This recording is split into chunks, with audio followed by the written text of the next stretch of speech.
Hi everybody, it's Leanne here. I'm going to talk about the Section 3 homework. Even though there were only 3 problems, these were big ones. So hopefully you took some time to really think through all the steps and all the parts, and I'm hoping that this explanation helps a bit. All right, number 2. So I'm going to go to the problem. I'm going to read all parts right now because it's kind of a big one. So this is that grape juice and peach juice mixing problem. What I like about the problems in this section is hopefully you're recognizing the connection to last week's mixing juice problem as well. So a company mixes different amounts of grape and peach juice, but always in the ratio of 3 to 5. And so the 3 is in the amount of grape and the 5 is in the amount of peach.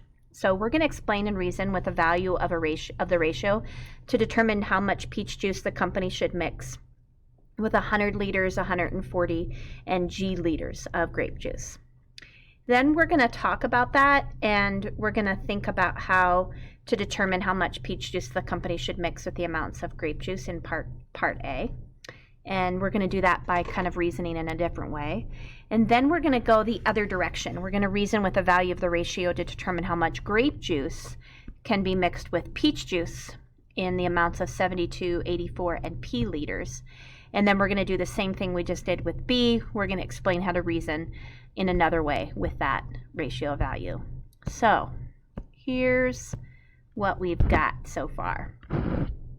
And so we're using 5/3 of a liter as the unit rate. So in other words, 5/3 of a liter of peach juice per 1 liter of grape juice. So that's why it's our unit rate. Now our liter of grape juice can be our equal groups, and then each of these groups has to have a corresponding 5/3 liters of peach juice to mix with it. So if we think of it this way, for 100 liters of grape juice, we're going to need 100 times 5/3 liters of peach juice, or 500 thirds, or 166 2/3 liters.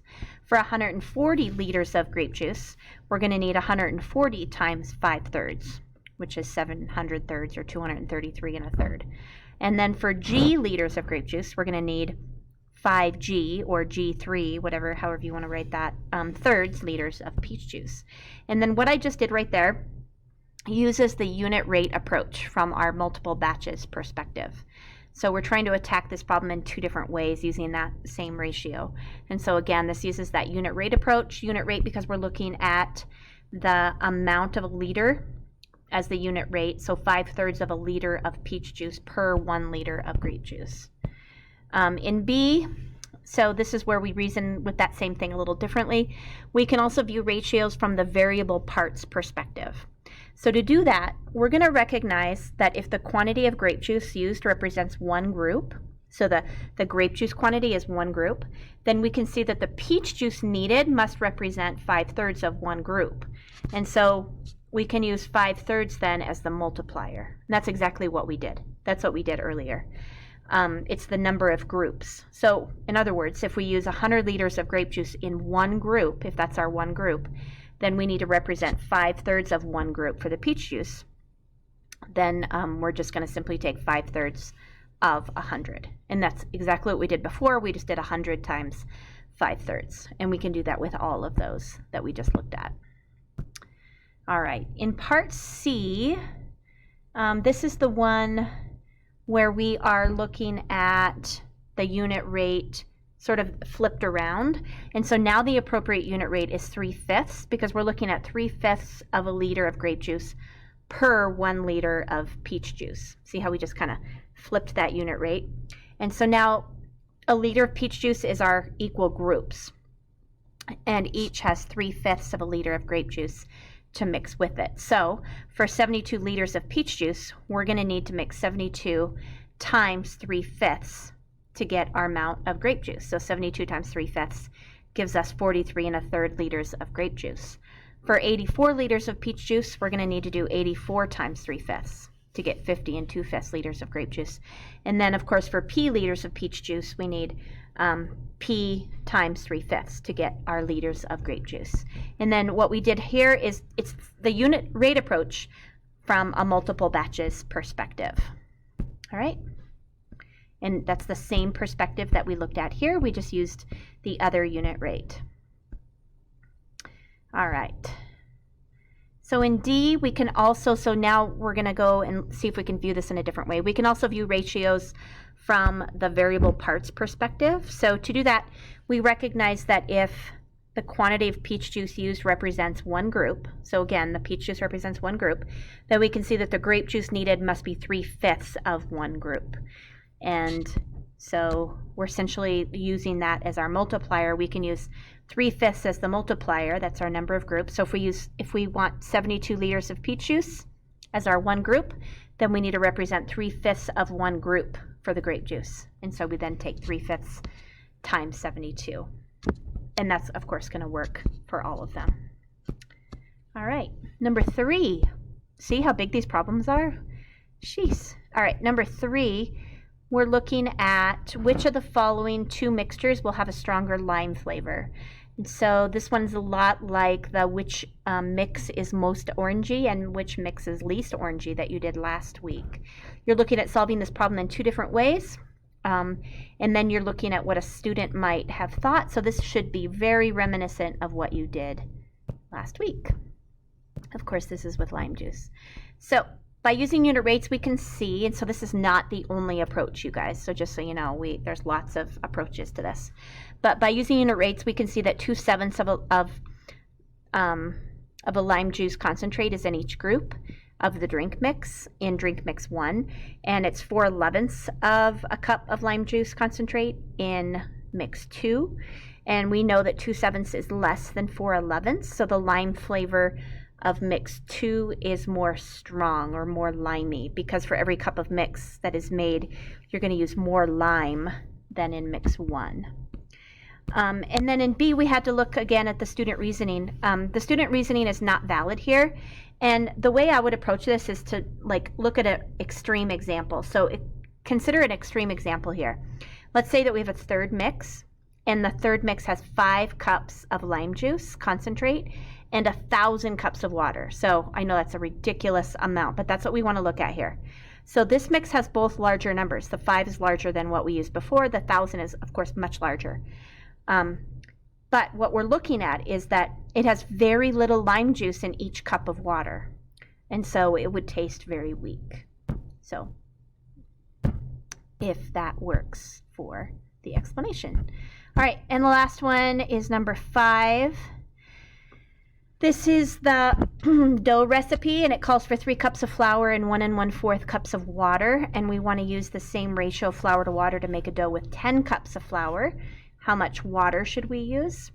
So we're going to solve this problem by setting up an equation, and we're going to set it up so that the 2 fractions are equal to one another. And then we're going to interpret the 2 fractions that we set equal to each other in terms of the recipe. So we're basically just going to explain why it makes sense to set them equal to each other. And then we're going to talk about why it makes sense to cross multiply the 2 fractions. So we're going to dip our toes in that cross multiplication idea on part C, and then we're going to solve the problem for 10 cups in a different way. All right, so in number 5, here we go. Wait, this is it. So we need 4 1/6 cups of water, and so I want you to take a look here. We took 1 1/4 thirds, and we set that equal to x tenths. And I want to talk about why we did that down below. So let's take a look at part B as we're looking at part A. So 1 1/4 thirds represents the amount of water per 1 cup of flour, right? That's how much water we need for every 1 cup of flour. But so does x tenths. X over 10 also represents the amount of water per 1 cup of flour. And so we can set these fractions equal to each other because they are equal to each other. Where did I go? And so essentially what I want you to walk away with in terms of cross multiplication is all that cross multiplying does is it gives us a shortcut. It's an algorithm shortcut. And it helps us find a common denominator. And once we have a common denominator, then the 2 fractions are going to be equal if their numerators are equal.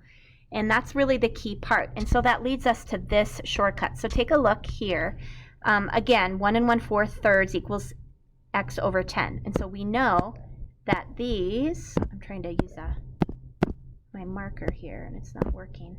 There we go. So we know that these are equal. We set them equal to each other.